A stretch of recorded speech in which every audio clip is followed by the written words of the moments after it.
Extra സെൻസിലേക്ക് എല്ലാവർക്കും സ്വാഗതം. ഈ കഴിഞ്ഞ ദിവസങ്ങളിൽ സോഷ്യൽ മീഡിയയിൽ പ്രചരിക്കുന്ന ഒരു പോസ്റ്റർ, ഒരു വീഡിയോയും കണ്ടു. ആ വീഡിയോ ഒരു ഹൈക്കോടതി ജസ്റ്റിസിൻ്റെതാണ്. അതില് മതമില്ലാതെ സ്കൂളുകളിൽ പഠിക്കുന്ന കുട്ടികളെ അനുമോദിച്ചുകൊണ്ടുള്ള അതാണ് നല്ലത്, അവരാണ് ഭാവിയുടെ വാഗ്ദാനങ്ങൾ എന്ന് പറയുന്ന ഒരു പ്രസംഗമാണ്. അതിനെക്കുറിച്ചുള്ളൊരു പോസ്റ്റർ വൈറലായിട്ടുണ്ട്. അതൊന്ന് ശ്രദ്ധിക്കാം.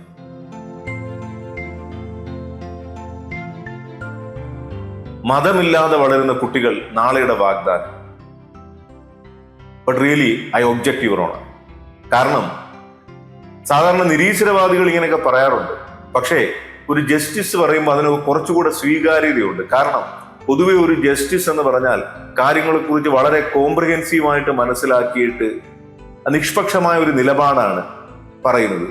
ശരിയും തെറ്റും മനസ്സിലാക്കിയിട്ട് ഉള്ള ഒരു നിലപാടാണ് പറയുന്നത്.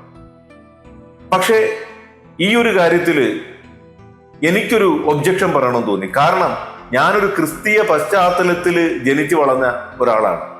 ഞാൻ ചെറുപ്പം മുതൽ പള്ളികളിൽ നിന്ന് കേട്ടിട്ടുള്ളതും വേദപാഠത്തിൽ പഠിച്ചിട്ടുള്ളതും സ്നേഹത്തെക്കുറിച്ച് മാത്രമാണ്. ശത്രുവിനെ സ്നേഹിക്കുക, അധിക്ഷേപിക്കുന്നവരെ അനുഗ്രഹിക്കുക, ശപിക്കുന്നവർക്ക് വേണ്ടി പ്രാർത്ഥിക്കുക, അങ്ങനെ ഒരുപാട് കാര്യങ്ങൾ.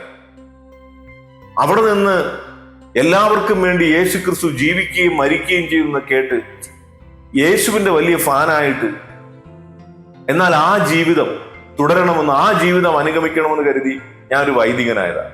വൈദികനായ ശേഷം ഞാൻ പ്രസംഗിച്ചിട്ടുള്ളതും ഈ സ്നേഹത്തെക്കുറിച്ച് മാത്രമാണ്. കാരണം ആ സ്നേഹമല്ലാതെ പറയാൻ വേറൊന്നും ബൈബിളിൽ ഇല്ല. കുരിശിൽ ആണി തറയ്ക്കുന്നവരോട് ഇവർ ചെയ്യുന്നത് എന്തെന്ന് ഇവരറിയുന്നില്ല, ഇവരോട് പൊറുക്കണമേ എന്ന് പറഞ്ഞ കാര്യമല്ലാതെ മറ്റൊന്നും പറയാനില്ല. ദിവസവും പ്രാർത്ഥിക്കാനുള്ള പ്രാർത്ഥന, കർത്താവ് എന്നെ അങ്ങയുടെ സമാധാനത്തിന്റെ ഉപകരണമാക്കണമേ. വിദ്വേഷമുള്ളിടത്ത് സ്നേഹവും, അന്ധകാരമുള്ളിടത്ത് പ്രകാശവും, നിരാശയുള്ളിടത്ത് പ്രത്യാശയും ഞാൻ വിതയ്ക്കട്ടെ. ഇതേ ഉള്ളു പ്രാർത്ഥിക്കാനും മറ്റുള്ളവരെ പ്രാർത്ഥിക്കാൻ പഠിപ്പിക്കാനും. പക്ഷേ ഇങ്ങനൊരു മതത്തിൽ വിശ്വസിക്കുന്നവരെക്കാൾ ആ മതത്തിൽ വിശ്വസിക്കാത്തത് കൊണ്ട്, ഒരു മതത്തിൽ വിശ്വസിക്കാത്തത് കൊണ്ട് അവർ നാളെയുടെ വാഗ്ദാനമാകും എന്ന് പറഞ്ഞാൽ അത് മനസ്സിലാക്കാൻ ബുദ്ധിമുട്ടുണ്ട്. തീർച്ചയായിട്ടും ആ പറയുന്നതിന്റെ അർത്ഥം എന്താണെന്ന് എനിക്ക് മനസ്സിലാകും. കാരണം മതത്തിന്റെ പേരിൽ ഒരുപാട് പ്രശ്നങ്ങൾ നാട്ടിൽ നടന്നിട്ടുണ്ട്. അതാണ് സൂചിപ്പിക്കുന്നത്. പക്ഷെ കൃത്യമായിട്ട് അതിനെക്കുറിച്ച് ചിന്തിച്ച ഒരു ചോദ്യം നമ്മൾ ചോദിക്കേണ്ടിയിരിക്കുന്നു. മതത്തിന്റെ പ്രശ്നമാണോ ഇത്? മനസ്സിന്റെ പ്രശ്നമാണോ? മനുഷ്യന്റെ മനസ്സിന്റെ പ്രശ്നമാണോ? മനുഷ്യന്റെ പ്രശ്നം മതത്തിന്റെ പേരിൽ ആരോപിക്കപ്പെട്ടതാണോ? അതോ ഒരു മതം ഒരു മനുഷ്യനെ മലിനമാക്കിയതാണ്? സ്നേഹവും സമാധാനവുമാണ് മതത്തിന് പറയാനുള്ളതെങ്കിൽ അതൊരു മനുഷ്യനെ വിശുദ്ധീകരിക്കുന്നല്ലേ? ഒരു രാഷ്ട്രീയ പാർട്ടിയെ മനസ്സിലാക്കുന്നത് അതിലെ പാർട്ടി പ്രവർത്തകരുടെയും പാർട്ടി അനുഭാവികളുടെയും സ്വഭാവത്തിൽ നിന്നാണോ, അതോ ആ പാർട്ടിയുടെ പ്രത്യയശാസ്ത്രത്തിൽ നിന്നാണോ? അപ്പൊ കാലങ്ങളായിട്ട് ഇങ്ങനൊരു കാഴ്ചപ്പാടിലേക്ക് മതം എന്നൊരു ഒറ്റ പേരിൽ നമ്മൾ വെറുതെ തകർത്ത് തീർക്കാൻ ശ്രമിക്കുകയാണ്. ഒരു മതത്തെ നിർണായകമായിട്ട് മനസ്സിലാക്കേണ്ടത് ആ മതം മുമ്പോട്ട് വയ്ക്കുന്ന സുവിശേഷത്തിന്റെ പശ്ചാത്തലത്തിലാണ്.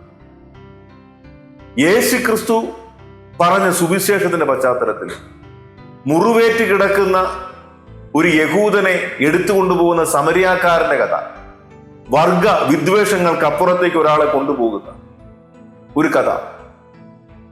സമരിയാക്കാരുടെ ദേശത്തു കൂടെ നടന്നു പോകുമ്പോൾ യേശുവിനെയും ശിഷ്യന്മാരെയും ആ വർഗ വെറിയുടെ പശ്ചാത്തലത്തിൽ ആ നാട്ടുകാർ തടഞ്ഞു വെക്കുമ്പോൾ സ്വർഗത്തിൽ നിന്ന് അഗ്നി ഇറക്കി ഇവരെ ദഹിപ്പിക്കട്ടെ എന്ന് ചോദിക്കുമ്പോൾ ശിഷ്യനെ ശാസിച്ചുകൊണ്ട് മറ്റൊരു വഴിയെ പോകുന്ന യേശുക്രിസ്തുവിന്റെ കഥ.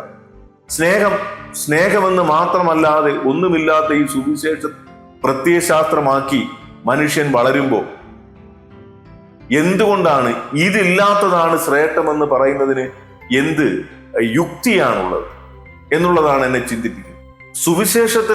സുവിശേഷങ്ങളെ കുറിച്ച് പറയുമ്പോൾ ചിലർക്കെങ്കിലും ഒരു സംശയം തോന്നാം. ബൈബിളിൽ പഴയ നിയമത്തിൽ യുദ്ധങ്ങളെ കുറിച്ച്, കലഹങ്ങളെ കുറിച്ചൊക്കെ പറയുന്നുണ്ടല്ലോ. അത് നമ്മൾ വേറൊരു വീഡിയോ നേരത്തെ ചെയ്തിട്ടുണ്ട്. അതൊന്ന് ചുരുക്കി ആവർത്തിച്ചാൽ ഇത്രയേ ഉള്ളൂ. ദൈവത്തെക്കുറിച്ച് പറഞ്ഞതല്ല ബൈബിൾ എഴുതിയിരിക്കുന്നത്. ദൈവത്തെക്കുറിച്ച് മനുഷ്യൻ പറയുന്നതാണ്. അതായത് കാലാകാലങ്ങളിൽ ദൈവത്തെക്കുറിച്ച് മനുഷ്യൻ മനസ്സിലാക്കിക്കൊണ്ടിരിക്കുന്നതാണ്. യുദ്ധം ജയിപ്പിക്കുന്നയാളാണ് ദൈവം എന്ന് മനുഷ്യൻ മനസ്സിലാക്കി യുദ്ധങ്ങളുടെ കാലങ്ങളിൽ. ആ കാലങ്ങളെല്ലാം കടന്നു വന്ന് യുദ്ധം ദൈവത്തിൻ്റെതല്ലെന്ന് മനസ്സിലാക്കി ക്രിസ്തുവിലെത്തും. അപ്പം അത് മനുഷ്യൻ ദൈവത്തെക്കുറിച്ചുള്ള കാഴ്ചപ്പാട് ഇങ്ങനെ ഇവോൾവ് ചെയ്ത് വരുന്നതാണ് അതിനകത്ത് കാണുന്നത്. അതിനെക്കുറിച്ച് നാസ്തികർ നയിക്കുന്ന ബൈബിൾ കൺവെൻഷൻ എന്ന പേരിൽ കൃത്യമായിട്ട് നമ്മളൊരു വീഡിയോ ചെയ്തിട്ടുണ്ട്. അപ്പം അതൊന്ന് കണ്ടാല് കൂടുതൽ വ്യക്തമായിട്ട് കാര്യങ്ങൾ അതിനെക്കുറിച്ച് മനസ്സിലാകും. ഇതൊക്കെ പറയുമ്പോഴും പലരുടെയും മനസ്സിൽ കിടക്കുന്ന പ്രശ്നം, ക്രിസ്തു മതത്തിന്റെ പേരിൽ എത്രയോ പ്രശ്നങ്ങൾ, കുരിശു യുദ്ധങ്ങളൊക്കെ ഉണ്ടായിട്ടുണ്ട്. തീർച്ചയായിട്ടും ഉണ്ടായിട്ടുണ്ട്. പക്ഷെ മനസ്സിലാക്കേണ്ടത് ഇതൊന്നും ക്രിസ്തു മതത്തിന്റെ പേരിലല്ല. ക്രിസ്ത്യാനികൾ നടത്തിയ യുദ്ധം, ക്രിസ്തു മതത്തിൽ ഉൾപ്പെട്ട മനുഷ്യർ യുദ്ധങ്ങൾ ചെയ്തിട്ടുണ്ടെന്ന് പറയുന്നതായിരിക്കും ശരി. അത് ക്രിസ്തു മതത്തിന്റെ പേരിലാകണമെങ്കിൽ മതം ഈ യുദ്ധത്തെ പ്രൊമോട്ട് ചെയ്യണം.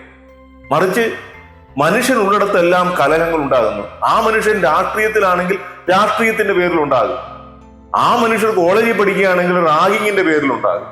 അവർ ഏത് മതത്തിലാണോ മതത്തിന്റെ പേരിലുണ്ടാകും.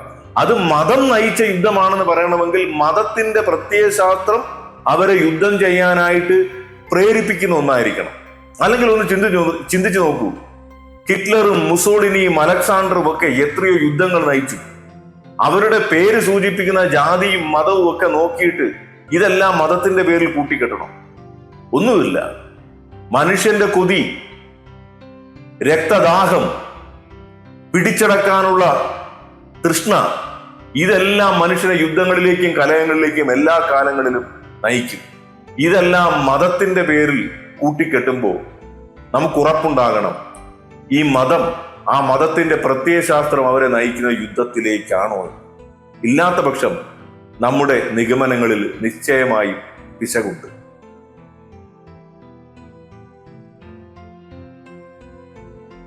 മറുഭാഗത്ത് ഒന്നും കൂടെ ചിന്തിക്കണം.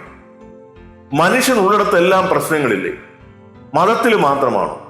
രാഷ്ട്രീയം നിറച്ച് മനുഷ്യരില്ലേ? അതുകൊണ്ടല്ലേ രാഷ്ട്രീയ പാർട്ടികൾ തമ്മിൽ അടിക്കുന്നത്, കലഹിക്കുന്നത്, യുദ്ധങ്ങൾ ഉണ്ടാകുന്നത്, കൊലപാതകങ്ങൾ ഉണ്ടാകുന്നത്?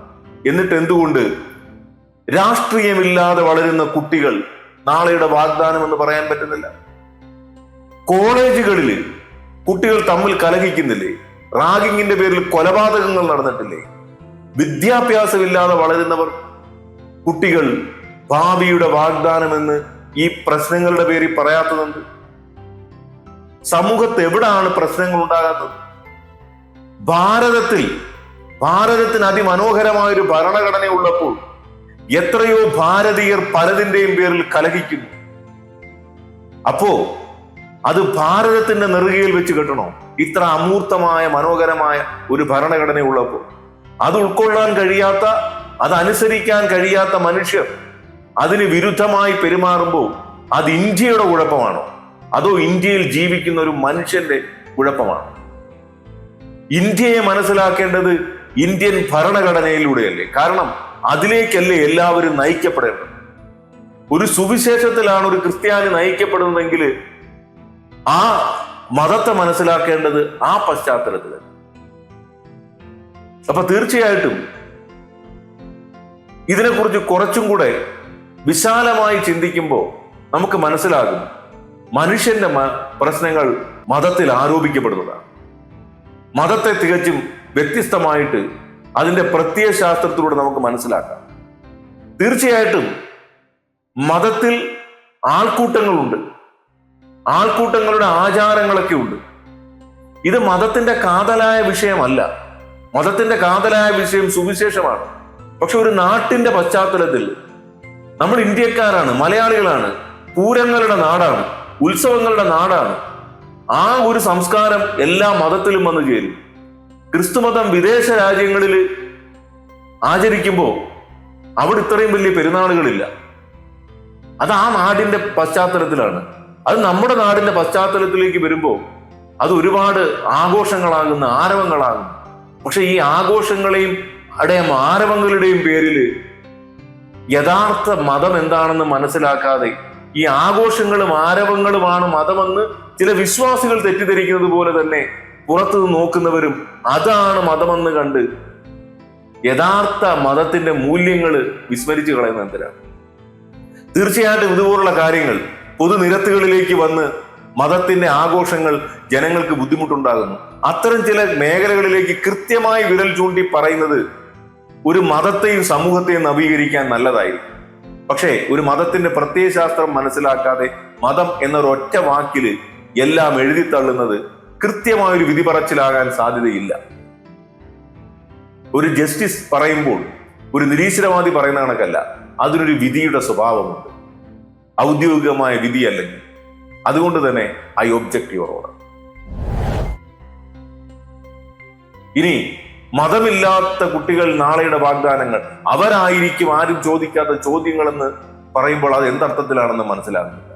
ചോദ്യങ്ങൾ എല്ലാവർക്കും ഉണ്ട്. ഒരു കുട്ടി ചോദിക്കുന്നു ദൈവമുണ്ട് എന്നുള്ളതിന്റെ തെളിവെന്താണ്? മറ്റൊരു കുട്ടിക്ക് ചോദിക്കാം ആദ്യം പൊട്ടിത്തെറിച്ച ബിഗ് ബാങ് തിയറിയിൽ പൊട്ടിത്തെറിച്ചു എന്ന് പറയുന്ന ആ ചെറുകണം ഏത് ശൂന്യതയിൽ നിന്നുണ്ടായി, ശൂന്യതയിൽ നിന്ന് എങ്ങനെ ഉണ്ടായി? ചോദ്യങ്ങൾ എല്ലാവർക്കും ചോദിക്കാം. വിശ്വാസിയും അവിശ്വാസിയും ഒക്കെ പഠിച്ചു തന്നെയാണ് വളരുന്നത്. അതുകൊണ്ട് ചോദ്യങ്ങൾ എല്ലാവർക്കും ചോദിക്കാം. മതമില്ലാത്തത് കൊണ്ട് മാത്രം ഒരാൾക്ക് കൂടുതൽ സമൂഹത്തെ ഉദ്ധരിക്കാനുള്ള ചോദ്യങ്ങൾ ഉണ്ടാകും എന്ന് പറയുന്നതിന്റെ പ്രസക്തി നിശ്ചയമായിട്ട് മനസ്സിലാകുന്നില്ല. ഒരു കോർട്ട് സീൻ കോമഡി ഓർമ്മിച്ചുകൊണ്ട് അവസാനിപ്പിക്കാമെന്ന് വിചാരിക്കും. എവിടെയോ കേട്ടതാണ്. ഒരു കോടതിയിൽ വാദം നടക്കുകയാണ്. ഒരു പ്രതിയെ നിർത്തിക്കൊണ്ട് വക്കീൽ ജഡ്ജിയോട് പറഞ്ഞു, ഇയാൾ ഈ കൊലപാതകം ചെയ്തു എന്നുള്ളതിന് മതിയായ തെളിവുകളുണ്ട്. തെളിവുകൾ ഓരോന്നായിട്ട് വക്കീല് ജഡ്ജിയുടെ മുമ്പിൽ ഹാജരാക്കി.